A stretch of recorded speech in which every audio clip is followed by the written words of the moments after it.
கோயம்புத்தூர் சூலூர் சட்டமன்ற தொகுதியில் 10 வயசு பொண்ணை வந்து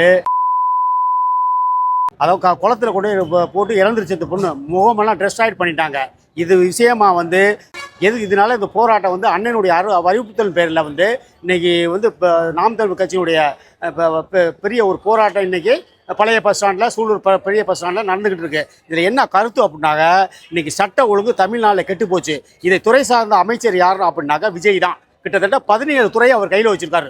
காவல்துறை, IAS, IPS, IFS, உள்துறை, பொது அதாவது குழந்தைகள் பாதுகாப்பு, இந்த மாதிரி அனைத்து துறை 17 துறையை அவர் வச்சிருக்காரு.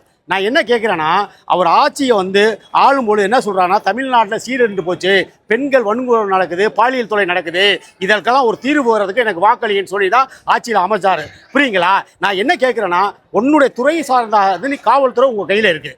இதே மாதிரி ஆம்ஸ்ட்ராங் கொலை வழக்கில் முதல் குற்றவாளி கோதண்டத்தை அட்மானி 5 மணிக்கு நீங்கள் என்கவுண்டர் பண்ணியிருக்கீங்க. புரியுங்களா? அதே மாதிரி பாதிக்கப்பட்ட பொண்ணுக்கு சரியான ஒரு தீர்வு வேணும். அதுக்காக நாம் தமிழர் கட்சியாக தோல்விக்கு இந்த தமிழ்நாட்டில் தமிழ் மக்களுக்கு எந்த ஒரு பிரச்சனையாக இருந்தாலும் முதல்ல களத்தில் இன்றைக்கி செந்தமிழ் சீமானுடைய வகையர் தான். இதுக்கு ஒரு காரணம் எடுத்துக்காட்டு என்னன்னாக்கா, நாங்கள் வந்து எந்த கலாச்சார முறையும் மீறுறது கிடையாது. ஏன்னா இலங்கையில் வந்து மேதகு பிரபாகரன் இருக்கும் பொழுது கிட்டத்தட்ட ஒரு 5000 போர் வீரர்கள் ஆண்களும் பெண்களும் ஒன்றாவே இணக்கமாக இருந்திருக்காங்க.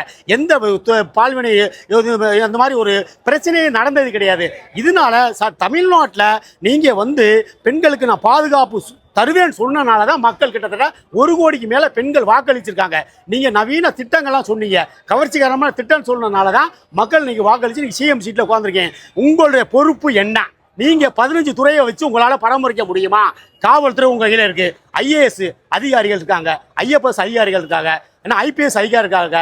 இவங்கெல்லாம் வைத்து கொண்டு நீங்கள் இதுவரை எந்தவித அந்த பாதிக்கப்பட்ட குடும்பத்துக்கிட்ட போன் மூலமாக நீங்கள் பேசுகிறீங்க. இங்கே வரும் இன்றைக்கி நாங்கள் தரையில் வந்து மாபெரும் போராட்டம் நடந்துக்கிட்டு இருக்கோம். நான் என்ன சொல்கிறேன்னாக்க, அந்த பொண்ணுக்கு உண்மையான ட்ரீட்மெண்ட், அதாவது நீங்கள் எப்படி ஆம்ஸ்ட்ராங் கொலையில் அந்த கோதண்டத்தை சுட்டு என்கவுண்டர் பண்ணீங்களோ அது மாதிரி பண்ணால் என்னன்னு கேட்குறேன். இதில் என்ன மாற்று கருத்து? நீங்கள் விசாரணை பண்ணுவீங்க, அவனுக்கு பாதுகாப்பு கொடுப்பீங்க, கையை உடச்சி கொண்டு ஹாஸ்பிட்டல் ட்ரீட்மெண்ட்டை வச்சு போலீஸ் பாதுகாப்பாக வச்சுருக்கீங்க.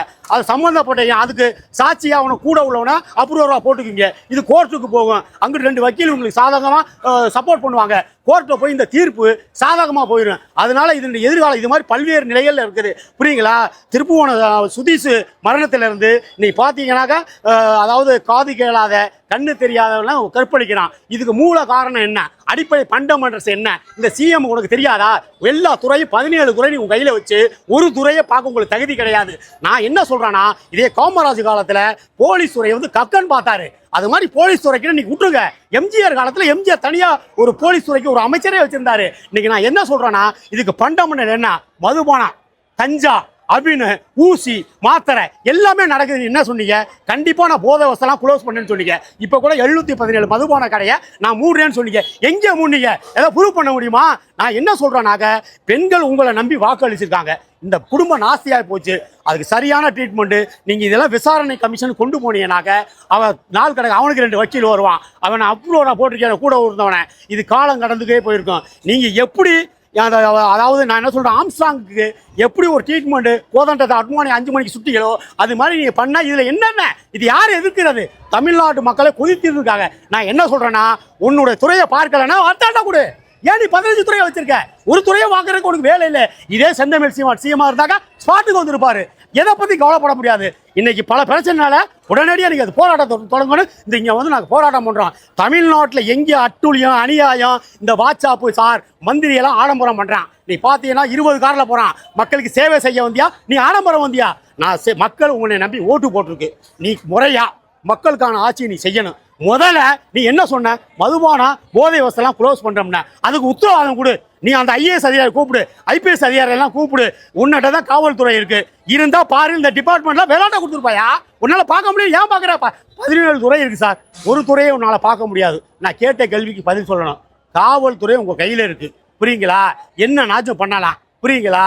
யாரும் இப்போ உங்களுடைய கொம்பன் திருச்சியில் என்கவுண்டர் பண்ணிங்களா இல்லையா? எவ்வளோ பெரிய அடியாரெல்லாம் என்கவுண்டர் பண்ணி தப்பிச்சாரு, குதிச்சாரு, இப்படி பண்ணுறீங்கள. கண்ணுக்கு முன்னாலே நடந்த சம்பவத்தை அவன் பக்கத்து வீட்டிலே 10 நாளாக இருந்து அந்த பொண்ணை ட்ரேஸ் அவுட் பண்ணி இந்த மாதிரி ஒரு சம்பவம் நடந்திருக்கு. நீங்கள் விசாரணை அடிப்படையில் அவனை தப்பிக்க வைக்கிறீங்க. நாங்கள் இதை ஒருபோரும் ஏற்றுக்க முடியாது. இல்லைன்னா எங்கள்கிட்ட விட்டுருங்க, நாங்கள் பார்த்துக்குறோம். நான் கேட்ட கேள்வி பதில். துறையை மாற்றுங்க. உங்களை 17 துறை உங்களால் பார்க்க முடியாது. எல்லாத்துக்கும் தனியாக எல்லாத்துக்கும் மந்திரியை போடுங்க. காவல்துறையை தனியார்ட்ட ஒப்படைங்க. உடனே வரணுங்க மினிஸ்டர். இந்த தொகுதியில் 2 மினிஸ்டர் இருக்கான். என்னத்துக்கு இருக்காங்க?